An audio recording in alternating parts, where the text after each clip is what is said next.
अभ्यास 8 में हम लोगों ने 4 क्वेश्चन तक पढ़ लिया था। 5 प्रश्न क्या कहता है, एक रेलगाड़ी की चाल 2x स्क्वायर धन x धन 4 किलोमीटर प्रति घंटा है। मतलब 1 घंटे में रेलगाड़ी इतना किलोमीटर चल लेती है। ये रेलगाड़ी की चाल दे रखा है। कहता वो 3x घंटे में कितनी दूरी चलेगी। तो 3x घंटे में कितनी दूरी तय करेगी ये हमें निकालना है।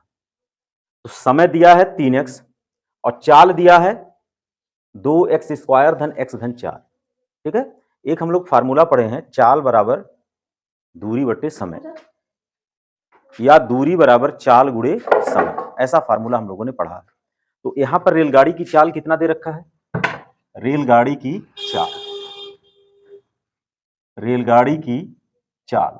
चाल क्या दे रखा है, 2x स्क्वायर धन x धन 4, ये दे रखा है किलोमीटर प्रति घंटा। ओके, उसके बाद क्या कहता है, समय पहला में समय दे रखा है, कितने समय में पूछ रहा है, 3x घंटे में कितनी दूरी चलेगी, घंटा दिया ना, वह 3x घंटे में कितनी दूरी चलेगी। तो चली गई दूरी का एक सूत्र होता है, बराबर होता है चाल गुणे समय। अगर नहीं याद है तो इसे याद कर लें कि दूरी, चाल और समय में क्या संबंध होता है, दूरी बराबर होता है चाल गुणे समय। गाड़ी की चाल कितना है, 2x स्क्वायर धन x धन 4, इसे ब्रैकेट में लिख देंगे, गुणे 3x। ओके, अब हमको क्या करना है, इस चाल का जब समय में हम गुणा कर देंगे तो हमको चली गई दूरी पता चल जाएगा। अब गुणा करें तो इस ब्रैकेट में 3 टर्म है और बाहर एक टर्म है, तो प्रत्येक टर्म के साथ 3x क्या हो जाएगा, मल्टीप्लाई हो जाएगा।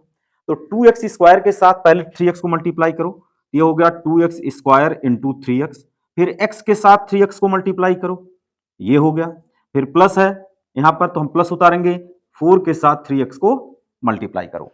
अब क्या होगा, देखो एक पद ये है जिसमें 2 टर्म का प्रोडक्ट है, तो 2 का 3 में प्रोडक्ट करोगे कितना होगा, 6, और x स्क्वायर का x में मल्टीप्लाई करोगे तो कितना होगा, x पे घाते 3, क्योंकि चर पर घातें आपस में क्या होती है, जुड़ती हैं। प्लस यहां देखो इसका गुणांक प्लस है, प्लस उतारो, x का गुणांक 1 है और यहां 3 है, तो 3 का गुणा 1 में होगा 3 होगा, x का गुणा x में होगा x पर 2 घात होगा, और यहां देखो प्लस है, प्लस उतारेंगे, 4 का गुणा 3 में करेंगे 12 होगा, x यहां पे लिखा गया तो x। ये चली गई दूरी हो गई, और दूरी का मात्रक होता है किलोमीटर, क्योंकि ये किलोमीटर प्रति घंटा में दिया है तो उसका हमने मात्रक लिख दिया किलोमीटर। ये हो गया पहले सवाल का आंसर। अब इसका दूसरा सवाल दे रखा है, यदि x बराबर 5 हो तो उपयुक्त समय में रेलगाड़ी द्वारा चलित दूरी। तो जब x बराबर 5 हो तो हम x के जगह पर क्या रखेंगे, 5 रख देंगे, तो चली गई दूरी क्या हो जाएगी, तो चली गई दूरी कैसे निकलेगा, जहां जहां x है वहां पे क्या रखना है, 5, यहां 5 रखोगे तो घात 3 है, 5 पे घात 3 हो जाएगा, प्लस 3, यहां भी x है तो x की जगह पर क्या रखोगे, 5, 5 पे घात 2 हो जाएगा, फिर यहां पर x है 12 और गुणे 5। अब बताओ 5 का 3 घात, 5 पर घात कितना है 3, तो 5 पर घात 3 का मतलब कितना होता है, 5 गुणे 5 गुणे 5, तो 5 गुणे 5 गुणे 5, 5 पचे 125 और 5 नहीं 5 पचे 25 और 5 125, तो 3 बार गुणा करोगे ये हो जाएगा 6 गुणे 125, और यहां आओ 3 है, 5 पे क्या घात है, 2 बार, 5 पर घात 2 है ना, तो 5 का गुणा 2 बार, और 5 का गुणा 2 बार का मतलब 5 गुणे 5 मतलब 25, तो यहां पे लिख दोगे 25, और 12 25 कितना होता है 60। अब देखो 25 का 125 का 6 में गुणा करना, तो कितना गुणा होगा जरा बताओ तो, 6 पच्चे 30 के शून्य हाथ में आया 3, 6 दूना 12, 3 15 के 5 हाथ में आया 6 पच्चे 30 के शून्य हाथ में आया 3, 6 दूना 12, 3 15 के 5 हाथ में आया 1, 6 कायम 6 1 7, ये हो गया 750, और 25 तिया कितना होता है 75 और प्लस 60।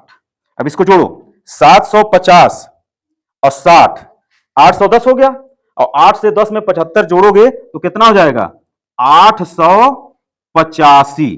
तो आंसर हो गया कि इतने समय में वो 885 किलोमीटर की दूरी तय करेगा जब x बराबर क्या हो 5 हो। तो क्वेश्चन नंबर 6 8वीं का है, एक न्याय पंचायत में कुल 2x धन 3 ग्राम सभाएं हैं। एक न्याय पंचायत है, उसमें कितनी ग्राम सभाएं हैं? 2x धन 3, और प्रत्येक ग्राम सभा में x स्क्वायर धन 5x धन 6 नलकूप है। कहता है तो न्याय पंचायत में कितने नलकूप हैं? मैं कहूं एक न्याय पंचायत है जिसमें 50 क्या है ग्राम सभाएं हैं, और एक ग्राम सभा में 10 नलकूप लगा हो तो कुल कितने नलकूप लगे? 50 गुणे 10, यही तो होगा। अगर एक ग्राम सभा में, एक न्याय पंचायत में 50 ग्राम सभा है और एक न्याय पंचायत में 10 नलकूप लगे हैं, तो दो न्याय पंचायत में 2 गुणे 10 बराबर 20 लगेंगे, तीन न्याय पंचायत में 3 गुणे 10 बराबर 30 लगेंगे, 50 न्याय पंचायत में 50 गुणे 10 बराबर 500 नलकूप लगेंगे। तो जब तो ये संख्या दी थी तो हमने आसानी से कर लिया, लेकिन अगर बीजी व्यंजक दिया है तो करने में क्या दिक्कत है? आपको कुल न्याय पंचायत में कितनी ग्राम सभाएं हैं? ग्राम सभाओं की संख्या, ग्राम सभाओं की संख्या कितनी है? 2x धन 3, और एक ग्राम सभा में, एक ग्राम सभा में नलकूप की संख्या कितनी है? में नलकूप की संख्या कितना दे रखा है? x स्क्वायर धन 5x धन 6 इतना दे रखा है। तो कुल नलकूप की संख्या क्या हो जाएगा? दोनों का गुणा, कुल नलकूप की संख्या। आपसे क्या पूछ रहा है? देखो पूछ रहा है कि कुल न्याय पंचायत में कुल कितने नलकूप हैं। तो न्याय पंचायत में नलकूपों की संख्या क्या होगी? भाई एक ग्राम सभा में, एक न्याय पंचायत में 2x धन 3 क्या है? ग्राम सभा है, और एक ग्राम सभा में कुल क्या है? इतने नलकूप हैं। तो जब इन दोनों का गुणा कर दोगे तो उस न्याय पंचायत में कुल नलकूपों की संख्या निकल जाएगी। अब क्या है? ये 2 पदी है और ये 3 पदी है। अब इसमें गुणा करने का नियम क्या बताए थे? पहला जो बीजी व्यंजक है उसके पहले पद का गुणा पूरे कोष्टक में करना, आज बात समझे, फिर प्लस लिखना, यहां जो चिन्ह है उसको लिखोगे, फिर इस 3 का गुणा पूरे कोष्टक में करना।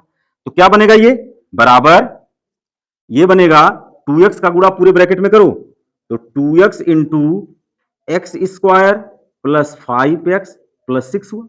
यहां चिन्ह क्या? प्लस, प्लस लिखेंगे, यहां क्या है? 3 लिखेंगे, और यहां क्या लिखेंगे? X square plus 5x plus 6, x square क्योंकि 3 का गुणा पूरे ब्रैकेट में होना है, 5x प्लस 6, इस तरह से हम इसका गुणा कर देंगे।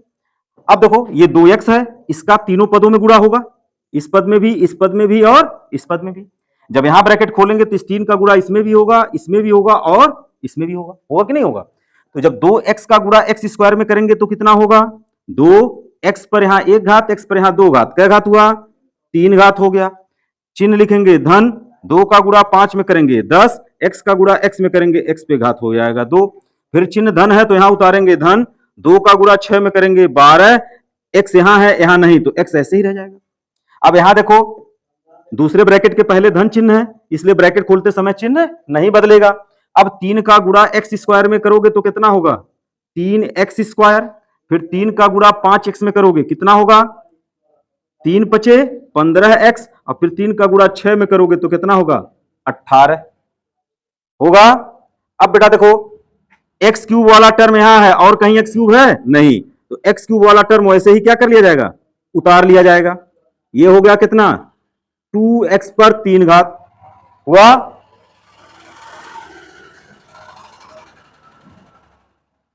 अब यहां देखो 10x स्क्वायर धन चिन्ह के साथ है, एक्स स्क्वायर का एक पद देखो यहां है 3x स्क्वायर, 10x स्क्वायर और 3x स्क्वायर दोनों धन चिन्ह के साथ हैं तो दोनों जुड़ जाएंगे, 10 और 3 कितना होता है? 13x स्क्वायर हो गया। अब देखो 12x किसके साथ जुड़ेगा? 15x के साथ, दोनों का चिन्ह धन है तो 15x धन 12x कितना हो जाएगा? 27x। अब यहां देखो बिना x वाला एक टर्म है 18, तो यहां पे जोड़ देंगे धन 18। तो ये हो गया उस ग्राम पंचायत में कुल नलकूपों की संख्या। यही आपका हो गया आंसर। 8वीं का क्वेश्चन नंबर 7वां है। एक विकासखंड में 5x धन 3 विद्यालय में स्वच्छता के कारण प्रत्येक विद्यालय में 5x ऋण 3 बालिकाएं बढ़ जाती हैं। एक विकासखंड है, मतलब एक विकासखंड में 5x धन 3 विद्यालय है। कुल कितने विद्यालय हैं? कुल विद्यालय 5x धन 3, कुल विद्यालय की संख्या है 5x धन 3 एक विकासखंड में। प्रत्येक विद्यालय में स्वच्छता के कारण 5x ऋण 3 बालिकाएं बढ़ जाती हैं। जैसे तुम्हारे गांव में कितने विद्यालय, 5 विद्यालय है। अब प्रत्येक विद्यालय में 55 स्टूडेंट बढ़ जाए, है कि नहीं है? तो पूछ रहा है तो विकास खंड में कितनी बालिकाएं बढ़ जाती हैं? तो 5 विद्यालय था, हर विद्यालय में 5-5 लड़कियां बढ़ गई। विद्यालय कुल कितना था? 5, और हर विद्यालय में 5-5 लड़कियां बढ़ गई, तो कुल कितनी लड़कियां बढ़ी? 5 गुणे 5 बराबर 25 लड़कियां बढ़ी नहीं बढ़ी? तो यहां पे क्या कह रहा है? कुल विद्यालय की संख्या है विकासखंड में 5x3, और एक विद्यालय में बढ़ी बालिकाएं की संख्या, एक विद्यालय में बढ़ी हुई बालिकाओं की संख्या, यह हो जाएगा कितना? 5x-3, यह हुआ। तो पूछ रहा एक विद्यालय में बढ़ी हुई बालिकाएं इतना है, तो कुल विद्यालयों में बढ़ी हुई बालिकाओं की संख्या कितना होगा? अतः लिखोगे कुल बालिकाओं की बढ़ी हुई संख्या बराबर, इन दोनों का गुणा कर दो बेटा। 5x-3 का गुणा करना है किसका? 5x-3 में। अब देखो ये भी दो पदी, ये भी दो पदी, तो इसके पहले पद का गुणा पूरे ब्रैकेट में होगा और इस 3 का गुणा पूरे ब्रैकेट में होगा। तो नियम क्या हुआ? 5x गुणे 5x-3 लिखेंगे। फिर यहां है धन, धन उतारेंगे। अब इस 3 का गुणा पूरे ब्रैकेट में करेंगे तो 3 × 5x-3 लिखेंगे। लिखा कि नहीं लिखा? अब क्या होगा? ब्रैकेट खोलो। अब देखो बाहर एक पदी, अंदर दो पदी, इसका गुणा इसके साथ और इसका गुणा इसके साथ। फिर यहां करेंगे इसका गुणा इसके साथ और इसका गुणा इसके साथ। तो क्या होगा? 5x का गुणा 5x के साथ करोगे तो कितना होगा? 25x पर 2 घात, होगा कि नहीं होगा? 5वां 25 और x पे 2 घात हो जाएगा, क्योंकि एक घात यहां एक घात यहां है। फिर 5 का गुणा 3 में करोगे, 5×3 15, यहां x यहां नहीं है तो x ऐसे ही रह जाएगा। अब यहां चिन्ह धन है, धन लिखो। 3 का गुणा 5 में करोगे तो कितना होगा? बोलो। 3 का गुणा 5 में करोगे तो होगा 15x, और 3 त्रिका 9। ये हुआ कि नहीं हुआ? अब देखो ये 15x ऋण चिन्ह के साथ है, ये धन चिन्ह के साथ है। बताओ, ऋण 15x धन 15x कट जाएगा ना, तो बचेगा कितना? 25x² ऋण 9। तो यही आपका हो जाएगा उत्तर, 25x वर्ग ऋण 9। यही आपका हो गया आंसर। प्रश्न संख्या 8 है, बाल विकास के अवसर पर x-5 विद्यालयों के बच्चों द्वारा, कितने विद्यालयों के बच्चों को द्वारा? x-5 विद्यालयों के बच्चों द्वारा वृक्षारोपण किया गया।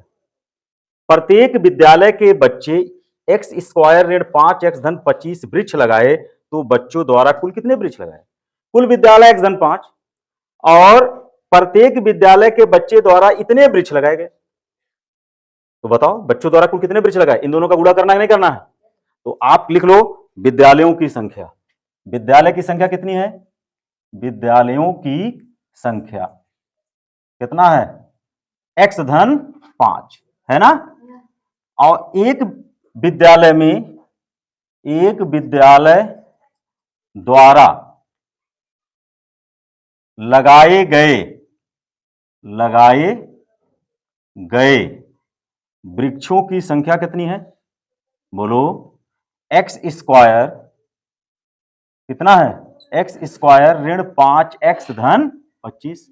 तो कुल वृक्षों की संख्या कितनी हो जाएगी? कुल वृक्षों की संख्या, कुल विद्यालय कितने? x-5, और एक विद्यालय के द्वारा के बच्चों के द्वारा जो लगाए गए वृक्ष हैं वो है x² ऋण 5x-25, है कि नहीं?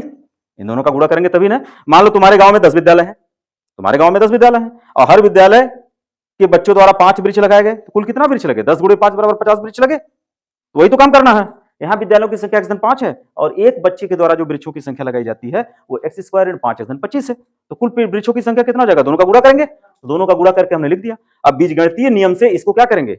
हम गुणा करेंगे। तो यहां 2 पद है, यहां 3 पद है, तो इसके पहले पद का गुणा पूरे ब्रैकेट में और इसके दूसरे पद का भी गुणा पूरे ब्रैकेट में होगा।